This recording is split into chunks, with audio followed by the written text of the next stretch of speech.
जय सच्चिदानंद। अभी मैंने कहा पिछले प्रवचन में, इसी तरह ध्यान के बाहर आने के बाद हमें प्रैक्टिकल कर लेना चाहिए। मेरे को जो परमात्मा ने उपलब्धियां दी है, मैं तुरंत प्रैक्टिकल कर लेता हूँ। आज सुबह का ध्यान में जैसे मेरे को एक अनुभव हुआ, मैं तुरंत नोट पुस्तक पेन लेके लिख लिया, क्योंकि ये बहुत डीप में जब अनुभव होता है, जैसे बाह्य जगत में आते हो तो उनका विस्मरण हो जाता है, तब बहुत फिर से ध्यान में जाने के बाद याद करना पड़ता है कि क्या घटनाएं घटी, और मैं उनको प्रैक्टिकल कर लेता हूँ। 2 बार उलटने से वो प्रगाढ़ हो जाता है कि हाँ, ऐसा कुछ ध्यान के अंदर अनुभव हुआ, और मैंने उनको प्रैक्टिकल भी कर लेता हूँ। मैं पहले से मेरा ये, मैं मानने में नहीं मानता हूँ, प्रैक्टिकल। तो यहाँ कहा गया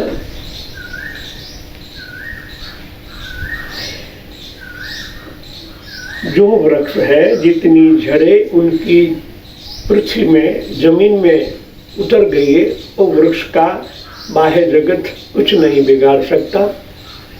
भगवान ने इस शरीर को ऊंधा वृक्ष की कल्पना हमारे गीता में कहा है। ये शरीर की जड़ें ऊपर की ओर है, उनके पत्ते, डालखियां नीचे की ओर है। जब ये ज्ञान परमात्मा के साथ एक हो जाता है, परम के साथ इनकी जड़ें फैल जाती है, तब जब आप माया में जाते हो, माया की झंझावात, माया आपका कुछ नहीं बिगाड़ सकती, क्योंकि आपकी जड़ें इतनी मजबूत हो गई है। आंधी आती है फिर भी उनका कुछ नहीं बिगड़ता, क्योंकि उनकी जड़ें मजबूत हैं। उनकी जड़ों से सब कुछ खींचना सीख लिया है, वह है आधार विद्या। इतने दिनों से हम जो चर्चा कर रहे हैं, उनका आधार विद्या। आधार माने बीज, विद्या माने अलग अलग ज्ञान के प्रकाश के मूल स्रोत। जब स्रोत के साथ एक हो जाते हो तो अविरत जो ब्रह्मांड की गतिविधि है, उन स्रोत के द्वारा ही आपके अंतःकरण में सतत अवतरित हो रही है।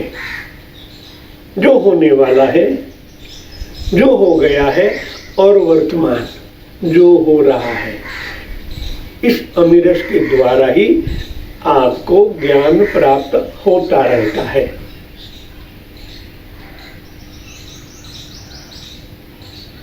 खींचो, सब तैयार है, सब हो गया है।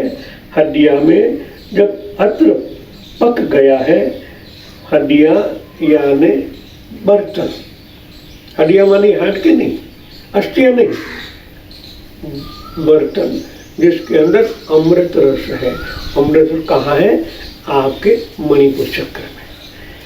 विशुद्ध चक्र में जब ब्रह्मांड की ये अमृत रस झरता है, वो सीधा मणिपुर चक्र में गिरता है।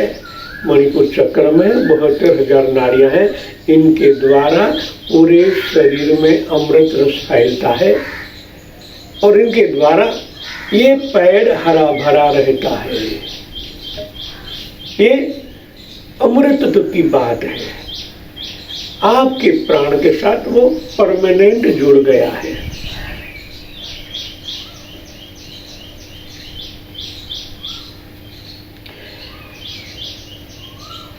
तुम्हारा आधार दृढ़ हो गया है, जान लो। पत्थर बन जाओ, जम जाओ। पत्थर में अनुभूति नहीं होती, तुम्हें अनुभूति करनी होगी, वह बताई जाएगी। कार्य करने समर्थ आधार शक्ति भूताएं आधार विद्या को नमस्कार हो।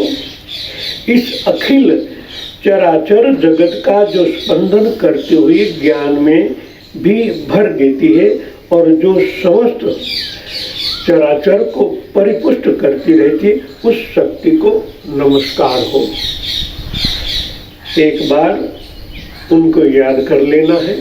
जब भी आप ध्यान में बैठो या ध्यान में से बाहर आओ, जो शक्ति के स्पंदन द्वारा आपको इस जगत की, चराचर जगत की अनुभूति हुई है, वो माँ भगवती है, परात्पर भगवती कहा गया है।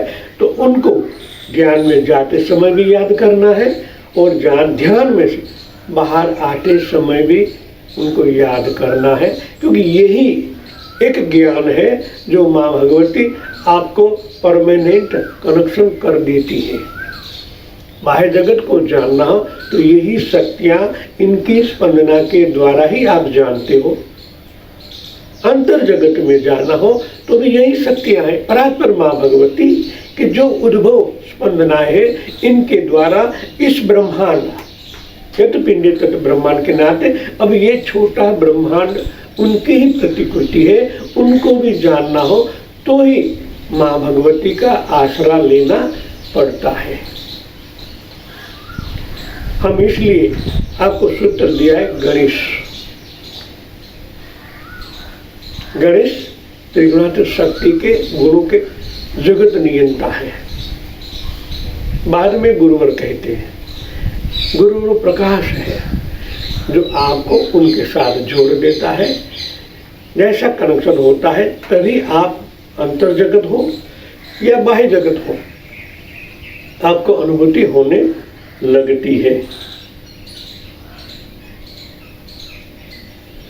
अब उस शिव भगवान को भी बारंबार नमस्कार है जो महाशक्ति की धारा के आधार है, ज्ञान विज्ञान के भंडार है, अनंत और शांत भी है तथा अपनी सत्ता को जताने के लिए जगत को स्वरूपवान बना देते हैं। जो शिव चैतन्य निराकार चैतन्य है, चिदानंद स्वरूप उस परमानंद भगवान को नमस्कार हो जो महादेव कारक चैतन्य स्वरूप है। जब चैतन्य स्वरूप थोड़ा थोड़ा प्रकाशित होने लगता है तब उनको चैतन्य कहा जाता है। शिव निराकार चैतन्य, इनके अंदर जो स्पंदनाएं जागृत होती है तो उनका आणविक स्वरूप, परमाणिक स्वरूप चेंज होता है। जब चेंज होता है तब उसको चेतन कहते हैं, तो उनके अंदर भी चेतन का संचार होने लगा है। उनकी व्याख्या में चेंज होता है। अब चेतन स्वरूप, चिदानंद स्वरूप निराकार से हमारे चित्त में प्रकट होने वाले परमात्मा को इसलिए सत चित आनंद, इसलिए उनको इस तरह की व्याख्या दी गई है। जय सच्चिदानंद।